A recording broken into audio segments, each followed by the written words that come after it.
সুম্মা সাইদা বি হাত্তা আতা সামা আর রাবিআতা, আরেক কদমে বুরাক চলে গেছে একদম চতুর্থ আসমানে। ফাস্তাফতাহা, চতুর্থ আসমান খুলে দেওয়ার জন্য বলা হয়েছে। কিলা মান হাযা, চতুর্থ আসমানে ফেরেশতা বলল আপনি কে? ক্বালা জিবরাইল আলাইহিস সালাতু ওয়াস সালাম, জিবরাইল আলাইহিস সালাম বললেন আমি জিবরাইল আলাইহিস সালাতু ওয়াস সালাম। কিলা ওয়া মান মাআকা, এবার চতুর্থ আসমানে ফেরেশতা বলল যে আপনার সাথে কি কেউ আছে?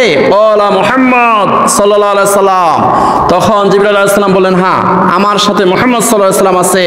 কিলা ওয়া কাদ উরসিলা ইলাইহি, এবার চতুর্থ আসমানে ফেরেশতা বলল ওনাকে কি ডেকে পাঠানো হয়েছে? ক্বালা নাআম, জিবরাইল আলাইহিস সালাম বললেন হ্যাঁ ওনাকে ডেকে পাঠানো হয়েছে। কিলা মারহাবান বিহি ফানিমাল মাজিউ জাআ, এবার চতুর্থ আসমানের ফেরেশতা বলল যে উত্তম আগন্তুক, উত্তম নেককার সম্মানী আগন্তুকের জন্য মোবারকবাদ, ওনাকে ধন্যবাদ। ফাফুতিহা, চতুর্থ আসমান খুলে দেওয়া হলো। ফালাম্মা খলাস্তু ইলা ইদরিস আলাইহিস সালাতু ওয়াস সালাম, যখন আমি চতুর্থ আসমানে প্রবেশ করলাম, প্রবেশ করেই দেখলাম হযরতে ইদ্রিস আলাইহিস সালাতু ওয়াস সালাম সেখানে বসা। ক্বালা হাযা ইদ্রিস আলাইহিস সালাতু ওয়াস সালাম, তখন জিবরাইল আলাইহিস সালাতু ওয়াস সালাম বললেন এই হলো ইদ্রিস আলাইহিস সালাতু ওয়াস সালাম। ফাসাল্লিম আলাইহি ফাসাল্লামতু আলাইহি ফারাদ্দা, এবার জিবরাইল আলাইহিস সালাতু ওয়াস সালাম বললেন ইদ্রিস আলাইহিস সালামকে আপনি সালাম দেন। আমি সালাম দিলাম। ইদ্রিস আলাইহিস সালাম সালামের জবাব দিলেন।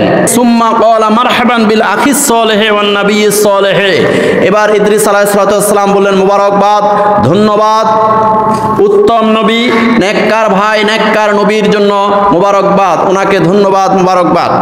এই হলো ইদ্রিস আলাইহিস সালাতু ওয়াস সালাম চতুর্থ আসমানে আছেন। ইদ্রিস আলাইহিস সালাতু ওয়াস সালামের চতুর্থ আসমানে থাকার একটা ঘটনা আছে। দালাইলুন নবুয়তের মধ্যে এই হাদিসটা উল্লেখ আছে।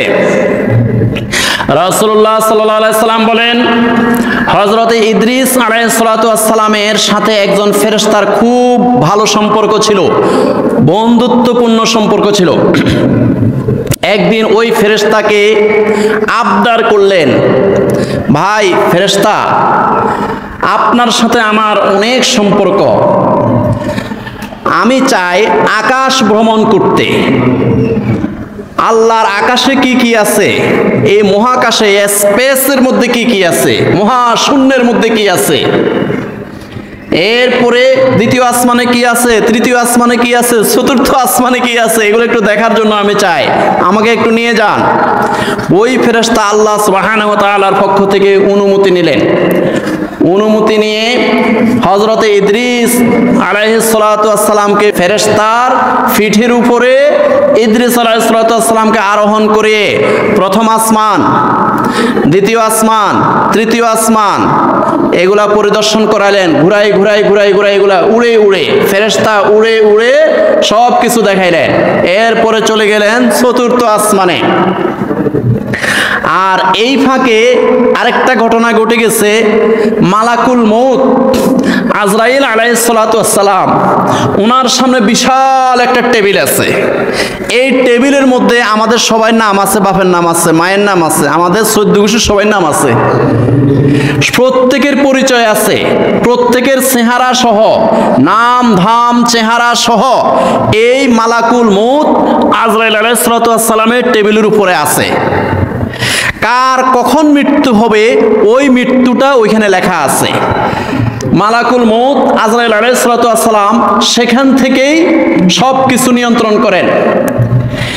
এখন হঠাৎ করে ইদ্রিস আলাইহিস সালাতু ওয়াস সালামের চেহারার দিকে তাকিয়ে, অর্থাৎ ইদ্রিস আলাইহিস সালাতু ওয়াস সালামের পরিচয় অ্যাড্রেসের দিকে তাকিয়ে দেখলেন যে ইদ্রিস আলাইহিস সালাতু ওয়াস সালামের এখনই মৃত্যু হবে। তাও আবার কোথায়? চতুর্থ আসমানে। সুবহানাল্লাহ বলেন। চতুর্থ আসমানে মৃত্যু হবে। এখন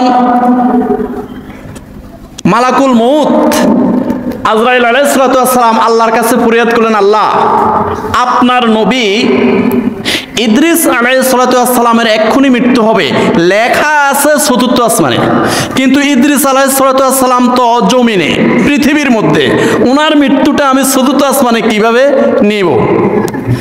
আল্লাহ সুবহানাহু ওয়া তাআলা বললেন, হে মালাকুল মউত আজরাইল আলাইহিস সালাতু ওয়াস সালাম, তুমি অতি দ্রুত চতুর্থ আসমানে গিয়ে দেখো ইদ্রিস আলাইহিস সালাম মৃত্যুর জায়গায় হাজির হয়ে গেছে। সুবহানাল্লাহ, আল্লাহর কুদরত।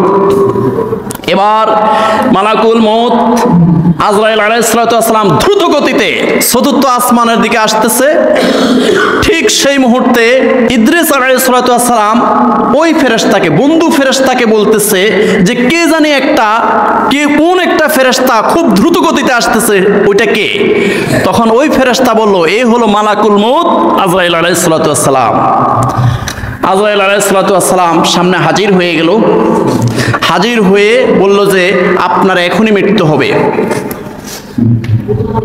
ঠিক ওই মুহূর্তে হযরতে ইদ্রিস আলাইহিস সালাতু ওয়াস সালামের ইন্তেকাল হয়ে গেল। প্যারে হাজরিন, এখন এখান থেকে শিক্ষা হলো, আপনার আমার মৃত্যু যেখানে আছে সেখানে আমরা ইচ্ছাই হোক অনিচ্ছাই হোক আমরা চলে যাই। আমরা হয়তো মনে করি আমার মাকে লাকসাম নিলাম, লাকসাম থেকে ঢাকা, ঢাকা থেকে মাদ্রাজ, মাদ্রাজ থেকে একদম আমরা আমেরিকা নিয়ে গেলাম, আমেরিকাও সুস্থ হয় নাই, লন্ডন নিয়ে গেলাম, সেখানে আমার মায়ের মৃত্যু হয়েছে। আসলে আপনার মায়ের মৃত্যু সেখানেই লেখা, ওইখানেই লেখা আছে। যার মৃত্যু যেখানে সে ওইখানে যাবে, ইচ্ছায় হোক অনিচ্ছায় হোক সেখানে গিয়ে পৌঁছবে। ঠিক মৃত্যুর মুহূর্তে সে ওই জায়গায় পৌঁছে যাবে। প্যারে হাজরিন, তো রাসূলুল্লাহ সাল্লাল্লাহু আলাইহি সাল্লামের সাথে হযরতে ইদ্রিস আলাইহিস সালাতু ওয়াস সালামের সাক্ষাৎ হয়েছে সেই চতুর্থ আসমানে, যেই চতুর্থ আসমানে হযরতে ইদ্রিস আলাইহিস সালাতু ওয়াস সালামের ইন্তেকাল হয়েছে।